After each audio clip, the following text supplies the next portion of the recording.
Hoy hablaremos sobre el anuncio por el presidente electo de que declarará una emergencia nacional para realizar una deportación masiva, sobre la ley de ajuste cubano, las peticiones familiares y el asilo para evitar la deportación, la cancelación del parol humanitario y el TPS, la I-220A, el cierre de casos y las solicitudes de residencia permanente. ¿Qué pasaría si se declara una emergencia nacional o se usa al ejército para realizar una deportación masiva? ¿Quiénes serían los inmigrantes a los que les podría afectar de manera inmediata este mandato? Sí, gracias por la invitación. Estamos en el mes de diciembre y todo el mundo necesita tener buenas noticias o desea tener buenas noticias y lamentablemente para la población inmigrante las noticias no son buenas.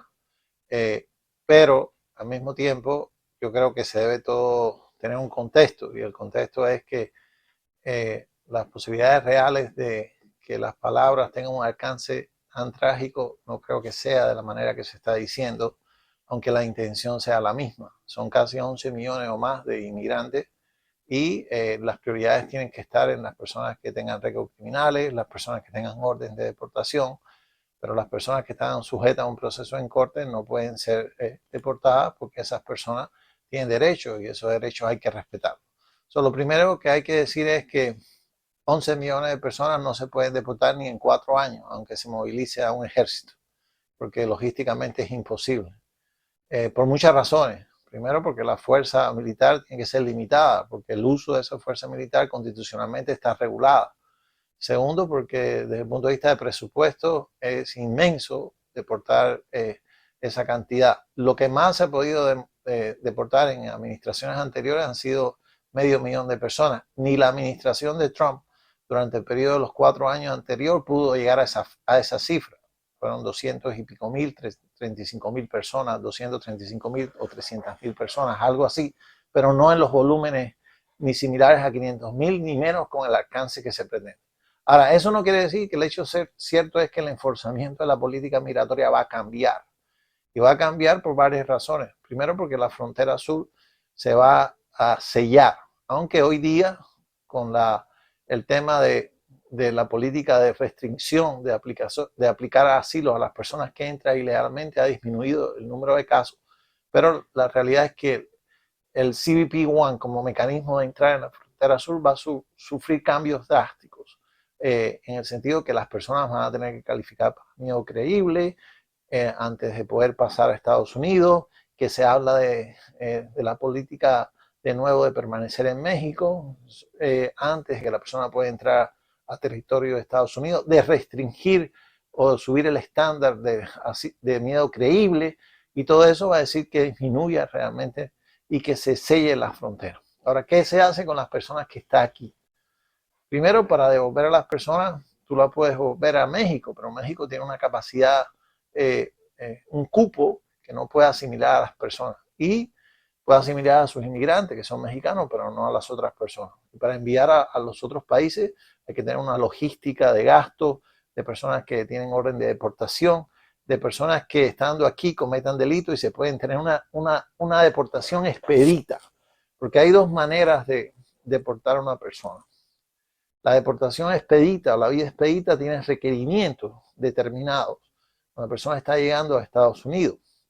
Cuando la persona permanece en Estados Unidos, esa deportación expedita tiene que tener causales, delitos graves, ser un peligro para la seguridad nacional, estar envueltos en determinadas actividades de conspiración contra el gobierno de Estados Unidos. Las demás personas pasan a la sección 240 y esa sección requiere un proceso regular en corte, aún aumentando el número de jueces que requiere un presupuesto del Departamento de Justicia, el número de fiscales, el calendario de corte está tan atrasado que eso no puede hacerse. Ahora, eso no hay que descuidar, que las personas sigan su cita en corte, que hagan los procesos adecuados para facilitar su estadía por un mecanismo legal. Una cosa es no entrar en pánico y la otra cosa es hacer las cosas correctamente y a la medida que la ley manda. Esa es mi mejor opinión a un tema tan delicado como este, sin generar una expectativa de un intento trágico en las personas, sino una preocupación real y desearle lo mejor en el curso de este proceso, que creo que se va a lograr. En el caso de los cubanos que entraron con parol humanitario y todavía no cumplen el año para aplicar a la ley de ajuste cubano, ¿les beneficiaría aplicar a una petición familiar I-130 o al asilo antes de que eliminen el programa? Las personas que tienen parol solamente deben aplicar una petición familiar cuando es inmediata, porque para aplicar a la I-130 y ser concurrente con la I-485, el orden de prioridad de las visas o tiene que estar vigente, porque fue una petición que se hizo anteriormente, o ser una petición inmediata. Y las peticiones inmediatas que no requieren lista de espera son esposo o esposa de ciudadanos, hijos menores de ciudadanos de 21 años o ciudadanos pidiendo a padre.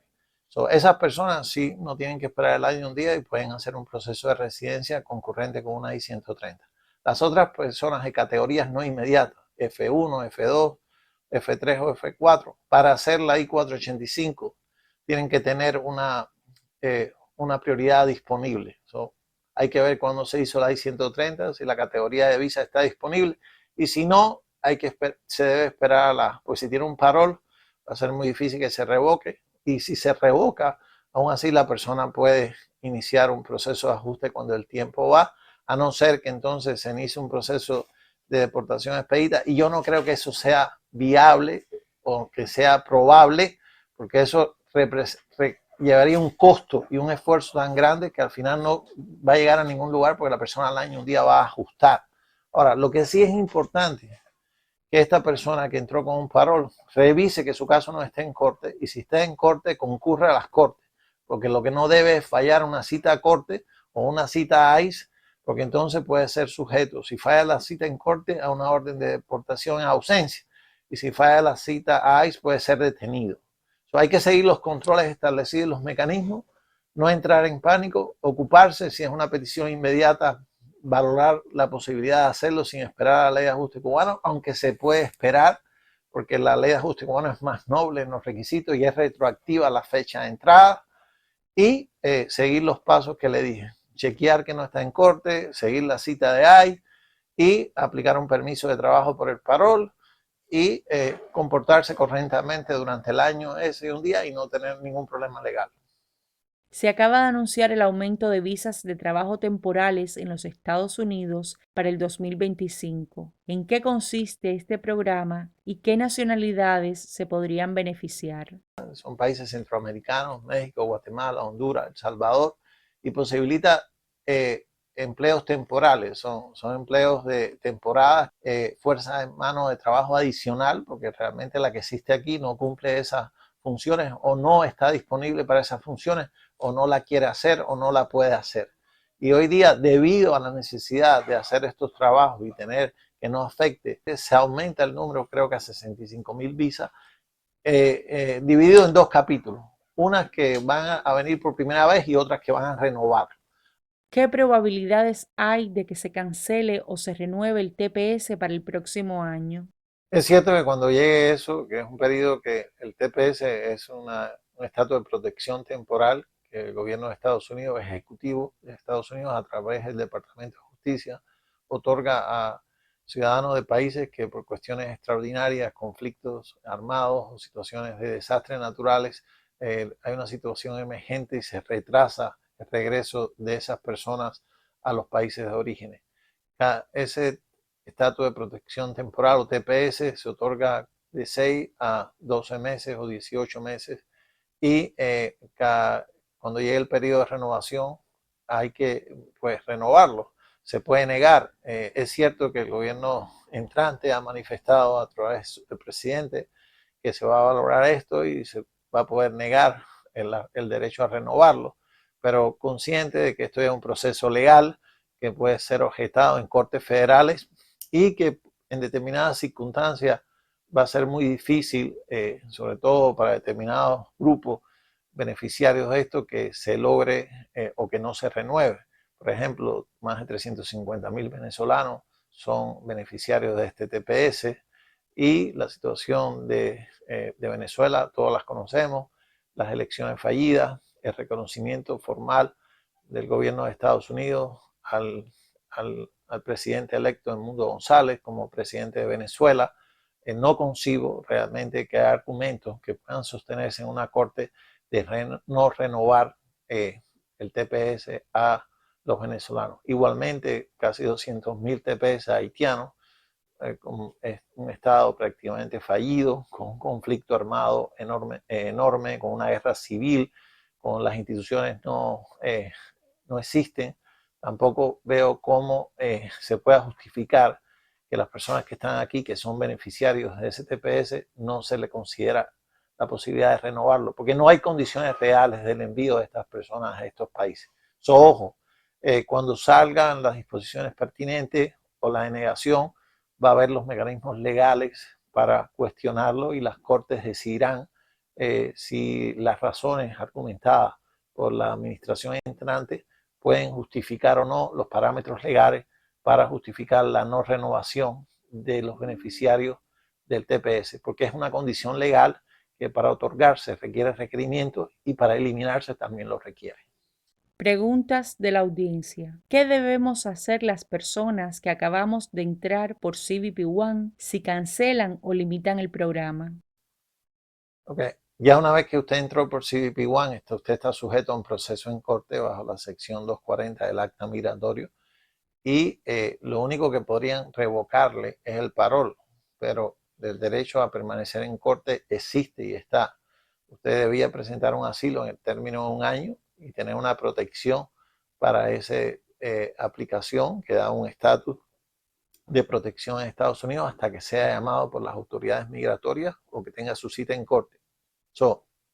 Lo único que pueden es eliminar la manera de implementación del CBP One, pero las personas que entraron, si les revocan el parol, no le impide el derecho durante el primer año de aplicar para asilo. Y si están en corte, tampoco le va a impedir comparecer a las vistas determinadas.